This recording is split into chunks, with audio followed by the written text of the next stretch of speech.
Yung recent na gala ko, dun ko na-realize na gusto ko din magkaroon ng ganong klase ng tripod. So, I'm talking about yung mataas na tripod na pwede mo lang i-set up ng madali tapos makakapag-TikTok ka na or makakapag-record ka na kahit wala kang kasama. Ayan, bumili ako nitong TNW SP14. Ito yung box niya. So, it's 1.34 meters. Pinili ko yung black, pero meron siyang white na option. And you can also buy the one na may kasamang fill light. Hindi yun yung pinili ko. Ito lang talaga. Ang nagustuhan ko din kasi talaga is hindi na siya yung like ididikit ko na lang dito yung phone ko, which is I really love the idea kasi hindi na ako mahihirapan lalo na kapag mataas yung kuko. So, hindi na naiipit yung kamay. Basically, you just have to really just stick it like that.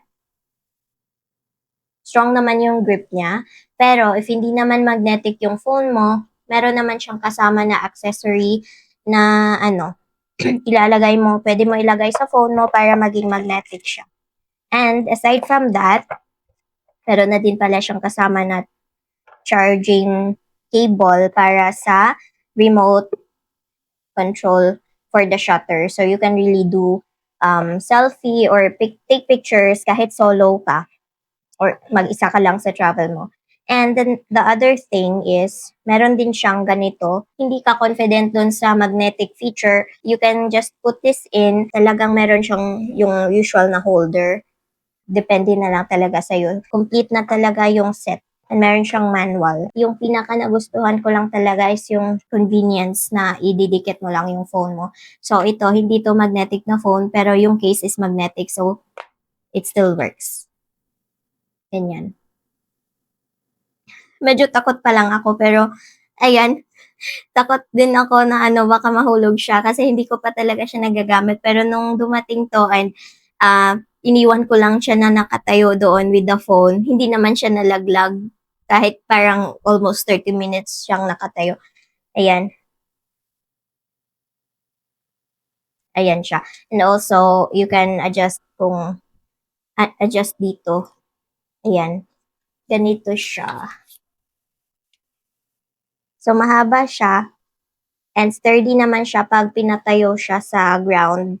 Ayan. Meron siyang push button dito sa baba para ma-open mo yung stand. Ayan. And pag ganyan yung pag-close. So, ganito siya. So, ilagay natin yung phone. Ganyan. Dito lang yung part na parang gumagalaw pero pwede na siya. Di ko lang alam kung sa labas pag mahangin matutumba ba or what. Pero pag ginanon mo, hindi naman siya agad matutumba kasi apat naman yung legs. So, I'm really happy with this purchase. Actually, portable. Nakita nyo naman, ganito siya kapag hindi nyo siya sinet up. So, pwedeng-pwede mo lang talaga siya madala everywhere. Yung isa ko is yung small lang talaga. Hindi siya mahaba. Like, pwedeng-pwede lang na ipatong mo sa table tapos mag-record.